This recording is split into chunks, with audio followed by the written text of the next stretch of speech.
Sebanyak 7 klub softball mengikuti kejuaraan Sriwijaya Cup Mini League Slow Pitch musim pertama 2025.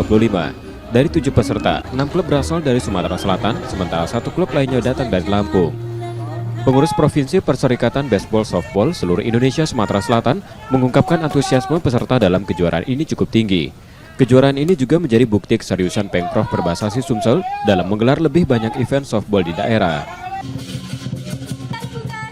Sementara ini kita baru Liga Softball ya, untuk softball mini liga, dan kedepannya kita lihat nanti bagaimana respon dan animo dari para peserta, dari pecinta-pecinta softball. Kedepannya kita bila softball dan baseball kita laksanakan. Dan semakin banyak turnamen, semakin banyak kita akan bisa menjaring para atlet-atlet kita.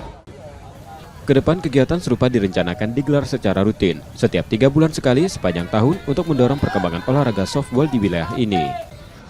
Nur Muhammad, Kompas TV, Palembang, Sumatera Selatan.